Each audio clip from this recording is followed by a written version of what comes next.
Дэлхийн хамгийн хачирхалтай 15 согтууруулах ундаа. Хүн төрөлхтөн эрт дээр үеэс дэлхийн хаана хизээ гэдгээс үл хамааран өөрсдийн өгөгдсөн боломжинд тулгуурлан согтууруулах ундааг хийж хэрэглэсээр иржээ. Харин бидний одоогийн цагаан архи хэмээн нэрлэдэг этилийн спиртэн архийг алдарт эрдэмтэн Менделеев 1895 оны 1-р сарын 31-нд спирт болон усны нэгдлийн тухай хэмээх диссертац хамгаалснаар орчин үеийн архины төрсөн өдөр гэж тэмдэглэгдэж үлдсэн байдаг. Энэ удаа бид дэлхийн хамгийн хачирхалтай 15 согтууруулах ундаатай танилцах болно.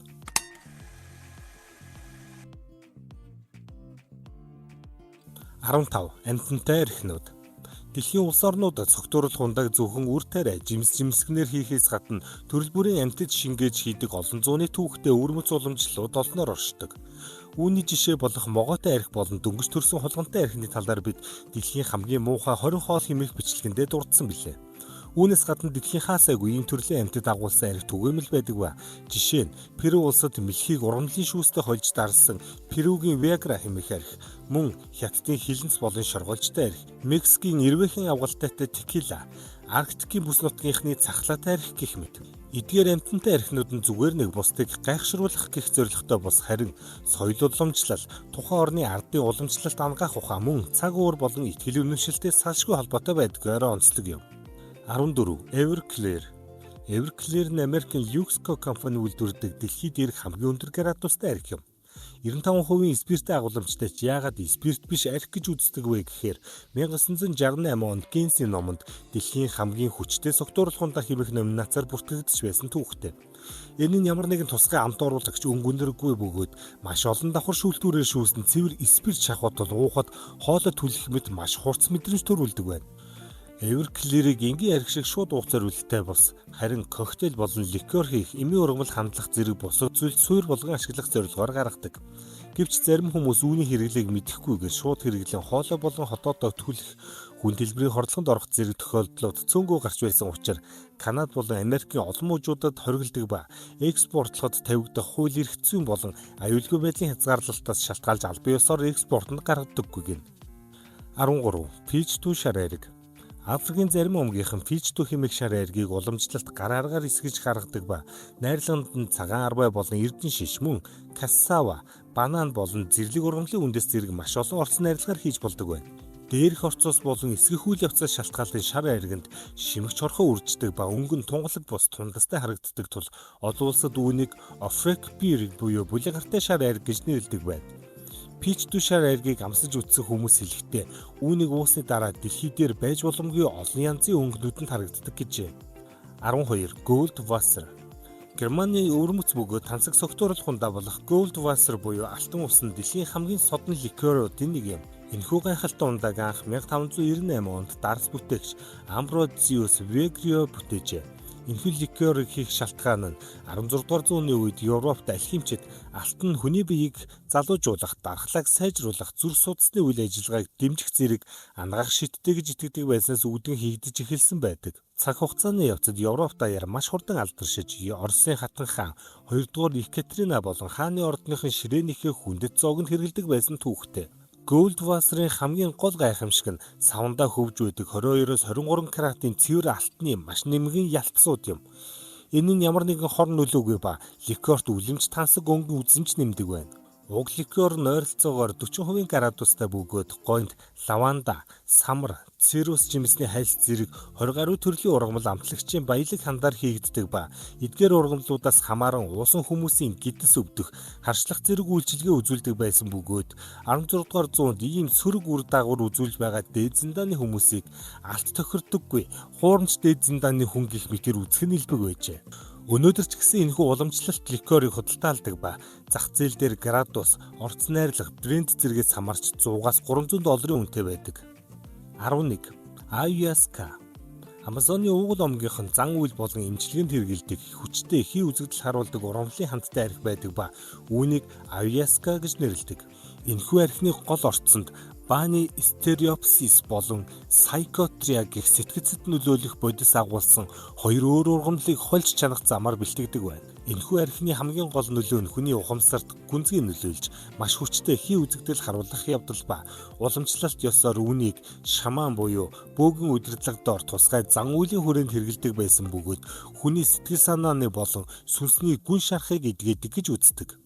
Уг архи нь бие махбодод маш хүчтэй нөлөөлдөг бөгөөд уусан хүмүүсийн бие эвгүйрхэх, бөөлжих, дотор муухайрах зэрэг нөлөө үзүүлдэг байсныг нотгийнхан бие махбодыг болон сэтгэл санаа сүнсийг цэвэршүүлж байна гэж үздэг байв.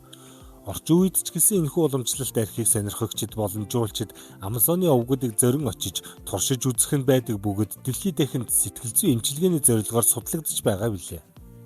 10. Айраг. Манай оронд айраг үйлдвэрлэх явдал олон мянган жилийн түүх уламжлалтай юм. Айраг нь эртнээс нааш Монгол угсаатны дунд өвлөмжлөгдөн хадгалагдж ирсэн технологи, зан үйлийг шингээсэн өвөрмөц ундаа билээ. Айрагийг Монгол улсаас гадна нүүдэлчин соёлтой Казахстан, Киргиз, Башкир зэрэг улсад боловсруулан хийдэг байна. Монгол оронд айраг бол өргөн дэлгэрсэн ундаа бөгөөд Булган, Архангай, Өвөр хангай, Төв, Дундгой аймагуд айраг үйлдвэрлэдэг гол бүс нутаг юм.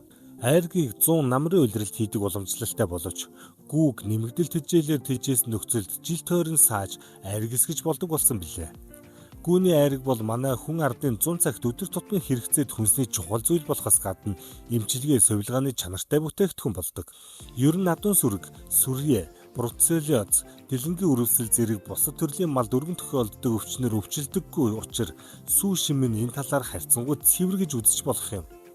Харин орныхны хувьд гүүний сүг хүнсэнд хэрэгэлдэггүй тул тэдний толгойд морины сүүнээс гаргаж авсан согтуурал хундаа гэдэг ойлголтоор маш сонирхолтой байдаг ба хачирхалтай согтуурал хундааны төрөлд дээгүр байранд ордог байна. 9. Сансрын станцад явуулж эсгсэн виски. Дэлхийгээс гадна буюу сансрын орчинд жингүүдэд бүтэн жил эсгсэн Шотландын шинжлэх ухааны туршилт бүхий виски юм. Энэхүү алдартай вискиг хийх гол үндэс нь Шотландын алдарт Ardbeg нэрх үйлдвэрийн дээд зэрэглэлийн вискиг царс модон торхны модны хилтерхийтэй хамт тусгай капсулд хийж олон улсын сансрын станц руу явуулан бүтэн жилийн турш жингүүдэд бэлтгэсэн явдал юм. Энэхүү вискиний гол нөлөө нь дэлхийд дээрх энгийн нөхцөлд эсгсэн вискинээс амт болон үнэрийн хувьд эрс ялгаатай болж модны ханд болон утлагт амт нь сансрын орчны нөлөөгөөр шал өөрөөр хувирч хөгждөг явдал юм. Уламжлалт бус энэхүү туршилтыг шинжлэх ухааны болон амт чанарын судалгааны зорилгоор хэрэгжүүлсэн бөгөөд дэлхий дээр буцааж авчирсны дараа эрдэмтэд болон амт шалгагчид ер бусын хурц өвөрмөц үнэртэй болохыг тогтоож байжээ. Уг виски нь ер бусын хувь тавилантай бөгөөд дэлхий дээрхтэй харьцуулахад бүтцийн хувьд өөрчлөгдсөн байдаг нь шинжлэх ухааны хүрээлэнд маш сонирхол татаж уусан хүмүүсийн хувьд жирийн вискинээс тис өөр халуун амт хүчтэй түлэгдсэн модны үнэрийг мэдрүүлдэг байсныг мэргэжилтнүүд онцолдог байв. Өнөөдөр ч гэсэн энэхүү уламжлалт бос сансрын туршилтын вискийг цуглуулагчид болон сонирхогчид маш өндөр үнээр ирж хайж байдаг бөгөөд дэлхийд дахинд шинжлэх ухаан болон согтуурал хундааны үйлдвэрлэлийн түүхэнд их хамгийн содон бүтээл болон судлагдж байгаа билээ. 8. Авгалдаатай мескал. Мексикийн уламжлалт авгалдаатай мескал нь агаве ургамлын гол хэсгийг газар доорх зууханд утаж шаран бэлтгэдэг согтуурал хундаа юм. Ингэж хийдэг тул гүнзгий утлагт амтаараа текиланаас ялгардаг. Лонхонд байдаг авгалтай нь зүгээр нэг хорхой биш, агаве ургамал дээр амьдардаг Гусано де Маге хэмээх цагаан эрвэхийн авгалтай юм. Анх 1940-од онд үйлдвэрлэгчид бүтээгдэхүүнээ бусдаас ялгарах, жуулчдын анхаарлыг татах зорилгоор маркетингийн хэрэгсэл болгон савнд хийж эхэлжээ. Тухайн үед архины градус хангалттай өндөр бол хорхой муудахгүй хэвээр үлддэг гэж ярьдаг байв. Авгалтай нь архинд дарагдахдаа баг зэрэг давслаг, самар шиг амт уруулдаг. Архинд бүрэн ариутгагдсан тул идэж болох бөгөөд Мексикт мөн энэ хорхойг хатан, чили ферц, давстай хольж, сал де гусано бэлтгэн архиа даруулдаг. Өнөө үед өндөр зэрэглэлийн премиум мескалиуд лонхондоо хорхой хийдэггүй бөгөөд энэ нь ихэвчлэн бэлэг дурсгалын шинжтэй байдаг болсон гэнэ. 7. Чича. Өмнөд Америкийн уугуул индианчуудын уламжлалт эсгсэн ундаа болох чича нь ихэвчлэн эрдэн шишээр бэлтгэдэг согтуурлах ундаа юм. Түүний хамгийн өрмөц онцлог нь эртний уламжлалт бэлтгэх аргад байдаг. Уугуул иргэд эрдэн шишийг эхлээд зажилж шүлстэйгээ хольж хайдаг байжээ. Шүлсэнд агуулгадах ферментүүд нь эрдэн шишийн крахмалыг чихэр болгон задлан улмаар эсэх процессыг хурдасгаж архи болон хувирах нөхцөлийг бүрдүүлдэг байв. Ундааг бэлтгэсний дараа буцалгаж ариутгадаг тул эрүүл мэндэд аюулгүй байсан бөгөөд цангаа тайлах, баяр ёслол болон шашны зан үйлд өргөн хэрэгэлдэг байжээ. Өнөө үед ихэнх нутагт энэхүү зажлах аргыг сольж, эрдэнэ шишийг соёолуулах буюу байгалийн замаар нь эсгэж бэлтгэдэг болсон ч зарим аслагдсан тусгадад эртний уламжлалаа хадгалан үлдсэн байдаг. 6. Халимны бэлэг эргэнтэнтэй шар айраг. Айсландын хваалуур 2 шар айраг нь халимны төмсгийг хоньны хорглоор утаж бэлтгэн шар айрагны эсгэлтэнд ашигладагаараа олон улсын анхаарлыг татаж байсан дуйлаан тундаа юм. Анх 2014-өөс 2015 оны үед худалдаанд гарахад байгаль орчныг хамгаалах олон улсын байгууллагууд болон эрүүл ахуйн хяналтын газраас ихээхэн эсэргүүцсэн. Финвал халим нь ховордожгүй амьтанд тооцогддог тул шүүмжлэлд өртөж хэсэг хугацаанд борлуулалтыг нь хориглож байсан ч үйлдвэрлэгчид хууль ёсны дагуу агнасан халимыг ашигласан гэдгээ баталснаар зарах зөвшөөрлөө авч чаджээ. Стедийн нэртэй жижиг үйлдвэрээс гаргасан энэхүү шар айргийг Айсландын Tarroblot хэмээх уламжлалт өвлийн баярт зориулж хязгаарлагдмал тоогоор үйлдвэрлэдэг. Утсан төмсгийн шар айраганд өвөрмөц давслаг бөгөөд утлахт гүн амтыг оруулдаг гэж үздэг. Энэ амт чанараас гадна Айсландын эртний далайн соёл өвөрмөц хоолны уламжлалыг сурталчилсан томоохон маркетингийн алхам болсон юм. 5. 55 градусын хэрмэн цавлсан шар айраг. Шотландын Brave Dog үйлдвэрийн The End of History хэмээх шар айраг нь дэлхийн хамгийн өвөрмөц хачин бөгөөд маргаан дагуулсан согтуур сундааны нэгт тооцогддог. Энэхүү шар айраг нь Бэлэг маягийн Blonde Ale-ийг арцны жимс ургамлын орцтой хольж тусгаалan олон дахин хөлдөөж усыг нь салгах замаар 55% өндөр согтуурлах зэрэгтэй болгон бэлтгэснээр тухайн үедээ дэлхийн хамгийн хатуу шар айрагаар тодорч байв. Гэвч түүний хамгийн шоконд ором онцлог нь орцондоо биш харин савлгаандаа байсан бөгөөд үйлдвэрлэгчид лонхнуудаа замын хажууд машинд дайрагдаж өгсөн хэрэмний чихмэл арьсан дотор савлан гаргасан юм.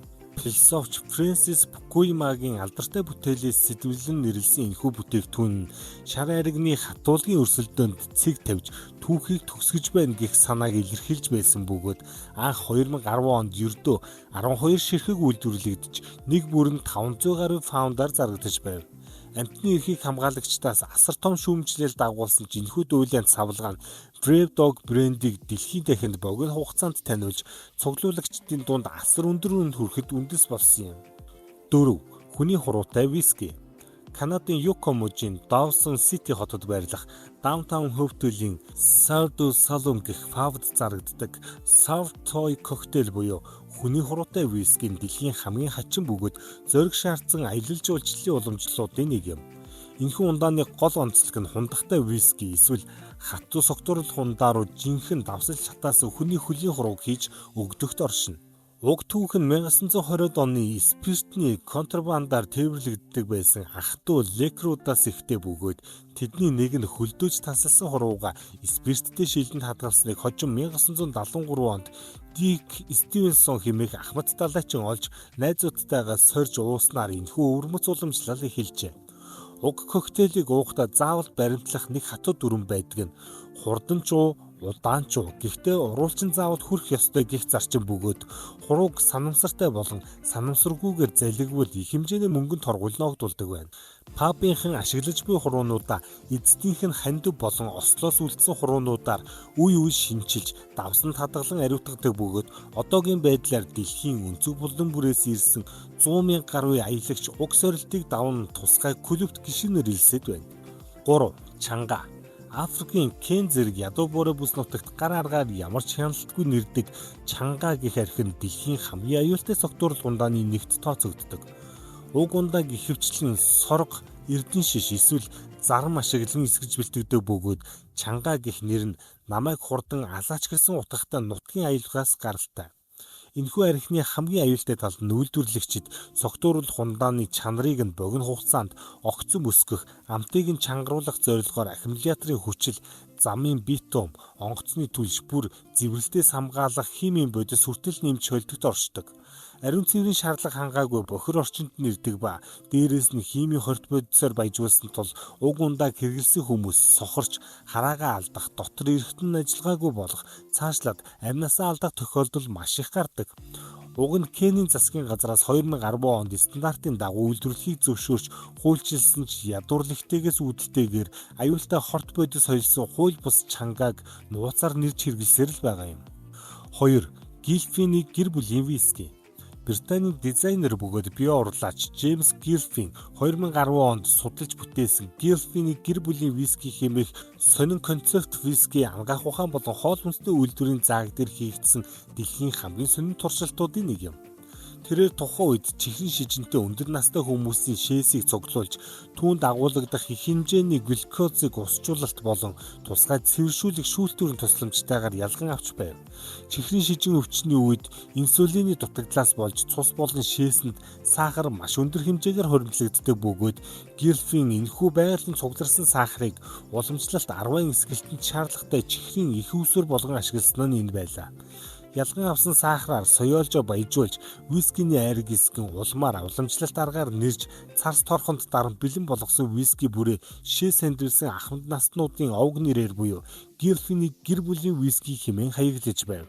Мэдээж энэхүү вискийн дэлгүүрийн лангуун дээр зарагдаж ашиг олох зорилгогүй бөгөөд дизайнерын зүгээс биотехнологийн дэвшил, хүний биеэс гарах биологийн хаягдлыг дахин ашиглах боломж болон чихрийн шижин өвчний тархалтын талаар нийгэмд хэлэлцүүлэг өргөнүүлэх зорилготой урлагийн бүтээл гэж үзэж байв. Архин дагуулгадах спирт болон нэрх явцын өндөр хэмнэн бактери бохирдлыг бүрэн устгадаг тул уухад аюулгүй гэж үзэж байсан ч энэхүү өрмөц ундааг зарахыг хориглосон тул зөвхөн Лондонгийн дизайны үзэсгэлэнгүүдээр үзмэр болгон танилцуулж зөвхөн зөрөгтэй цөөн хэдэн амтлагчдад туршиж амсуулж байсан түүхтэй. 1. Хүний ялгцтай сүүжүү буюу тонк сүүл. Солонгосын уламжлалт ангаах ухаанд эмчилгээний зорилгоор хэрэглэгддэг байсан тонк сүүл буюу хүний ялгцтай сүүжүүн дэлхийн хамгийн ховор бөгөөд хачин согтуурлах ундааны нэгт тооцогддог. Уг ундааны нэрний тонк гэдэг нь солонгосоор бас ялгадас, суул гэдэг нь арх гэсэн утгатай бөгөөд 4-6 настай хүүхдүүдийн ялгцыг цуглуулан усанд дэвтэж чоноод дээрээс нь чансан цагаан будаа 10 болон уламжлалт эмийн ургамлуудтай холин эсгэж бэлтгэдэг байжээ. Заавал бага насны хүүхдийн ялгадас сонгодог нь ямар нэгэн өвчин бактеригүй, цэвэр, үнэргүй гэж үздэг байсантай холбоотой бөгөөд ариутгагдсан холцоо 20-25 орчим градусын хатуулагтай болтол нь сар гарын хугацаанд зойронд даран эсгэж гаргаж авдаг байв.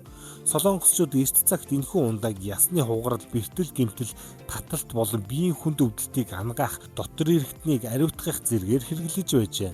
Өнөө үед орчин үеийн ангаах ухаан хөгжиж эрүүл ахуйн стандарт дээшлснээр 1960-ад оноос энэ ардын арга бараг бүрэн орхигдож мартагдахад хүрсэн ч Солонгосын зарим аслагдсан тосгоны уламжлалт бариач эмчнэр маш ховор тохиолдолд эмчилгээний зорилгоор тусгайлан бэлтгэдэг нууцлаг уламжлал хിവэр үлджээ. За тэгээд арх гэдэг зүйл угаасаа л хүн төрөлхтөн байсан цагт байсаарч ирсэн, байсаарч байх зүйл юм. Гол нь тохируулан хэрэглэх чанаргүй хуурж бүтээгдэхүүнээс зайлсхийх, архины хор хөнөөлийн талаар дүүнер болон хүүхдүүдтэй зааж сургах нь бидний гол үүрэг болоод байна. Сонноос Монголын PhD нам гэж байдаг. Та бүхэн Facebook-аар хайж олоод нэгдээрэй. Мөн коммент, лайк, subscribe битгий мартаарай. Бас согтуурлах ундаанд дуртай найз байвал энэ бичлэгийг хуваалцаарай. Баярлалаа.